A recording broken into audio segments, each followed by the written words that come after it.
gospel reading that we just heard is directly following last week's. It's really of a piece. So last week in the gospel reading from John, we heard Jesus saying, I am the vine and you are the branches. And a lot of the language is the same as this continues on about bearing fruit. The reference to bearing fruit is directly because of that vine and branches connection. When this came up, it was probably the one from last week, but when it came up, I think it was the first time that I was at this church. It would have been in 2015, because it's a 3-year cycle.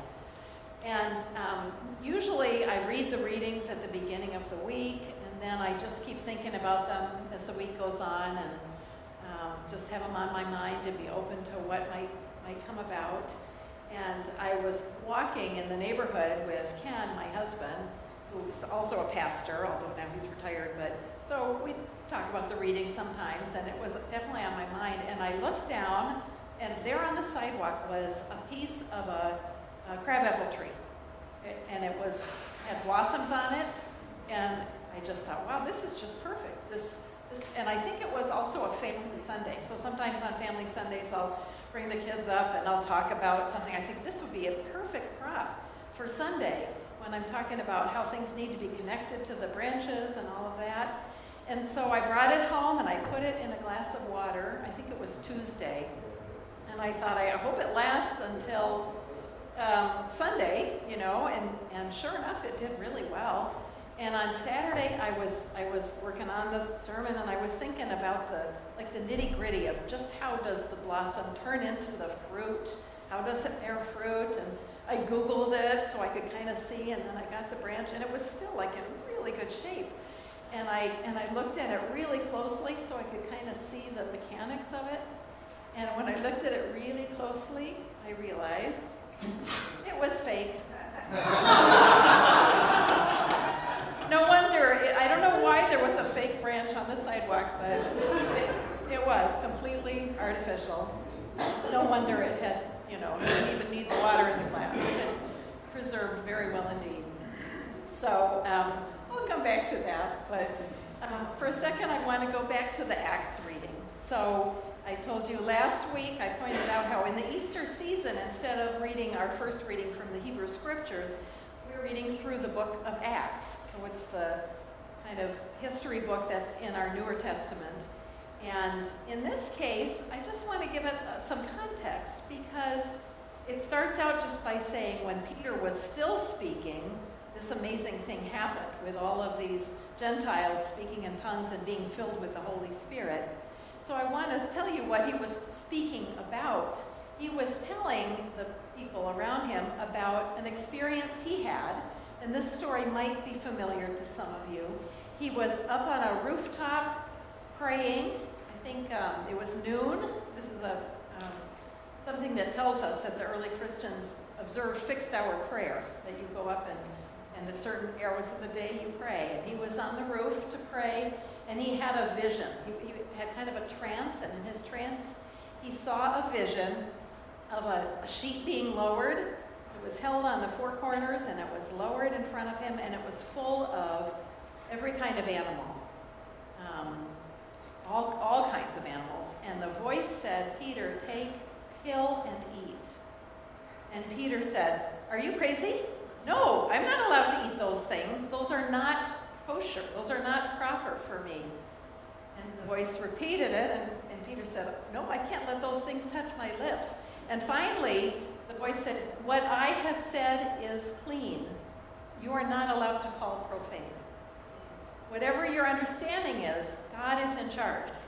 And if God says that you should eat, then you should eat. And that helped him to understand that the whole thing is much broader than he realized. And that whatever the customs were for him, for all these Gentiles coming into the Jesus following movement, the Jesus movement, maybe there's different rules. And maybe we get to expand how we understand God works. Maybe there's an expansion. So when he's still telling that story, and then he sees this amazing thing happen with the Holy Spirit clearly coming among all of these people that at one point in his life, he would have thought were unclean. He comes to realize that the Holy Spirit is there for all of us, that he needs to expand his idea of who God is and what God does. And I think that that's just a really important message, that wherever we are, it is so easy to be set in our ways and think that we know the truth and that we understand who God is, and we need to be ready always for the Holy Spirit to break in, shake us up a little bit and say, actually, maybe you need to think about it this way. And it's not always easy to do that, but it is important. Maybe you've heard that the last 7 words of the church, you know what the last 7 words of the church are? We've never done it that way before. Right? This idea that we can't just settle in and know that we know, because we need to have some humility and understand that God is so far beyond our understanding. That openness is critical. So I'm going to go back to the gospel reading. And when, on Easter Day, this is the whole season of Easter. On Easter Day, of course, we read about Jesus rising from the dead on Easter. And then the next couple of Sundays, we rehearse some of the post-resurrection stories of Jesus appearing to his disciples. And then on the 4th Sunday of Easter, we always get a piece of the Good Shepherd reading from John. When Jesus says, I am the Good Shepherd. And then the last part, last week and this week and next week, are all taken from what we call the farewell discourse. It's what Jesus said. It's a long speech, and it's 3 chapters in John's Gospel that he talks to his disciples on the night of the Last Supper, on Maundy Thursday.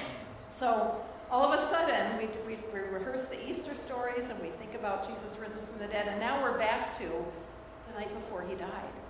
And it's kind of, you know, back or circular, I guess, in a way. And in a way, I really like that, because I think too often we think of time as linear, right? Like it starts here, and you do this, and then you do this, and it's all. But really, there's a lot of interconnectedness. Yesterday, we had a beautiful service for Helen Barger, who died age 95. And I talked about that wonder of the communion of saints, and about the saints of God through space and time, that we're still connected. And I love that.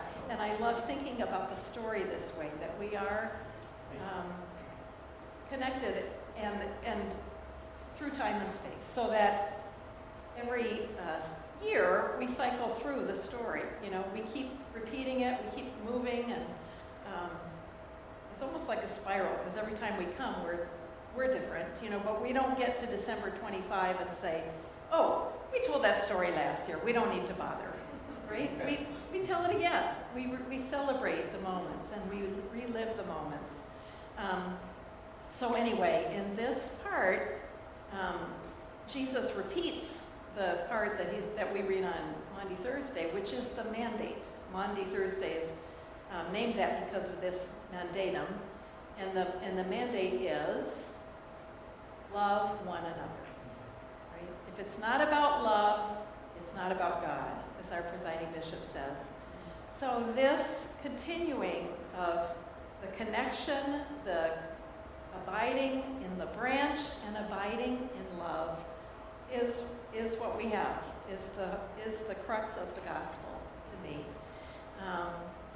So I think we need to be connected to do that, and we need to be real, right? If a branch is cut off from a tree, no matter how beautiful the flowers are, they may last for a couple of weeks even, but they're never going to turn into fruit, right? They're never going to bear fruit. You have to be connected, and you have to be real.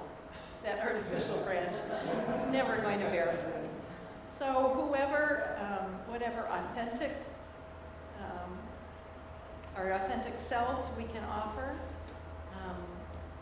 and that we offer our whole lives, that it's not a Sunday morning show up for church and you're good for the rest of the week. It is who we are. It is who we need to be. So, love one another is what Jesus says. Be connected, be real, and be open to the Holy Spirit to shake us up, help us to love. There are some people that it's really easy for me to love.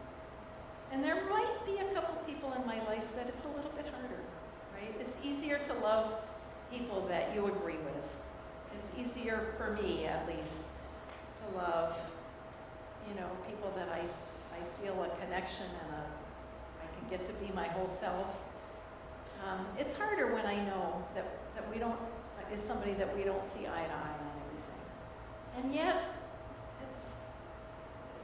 that's not an exception. Jesus doesn't say, love one another, especially those who think like you do. Or love one another, especially those who look like you do. Right?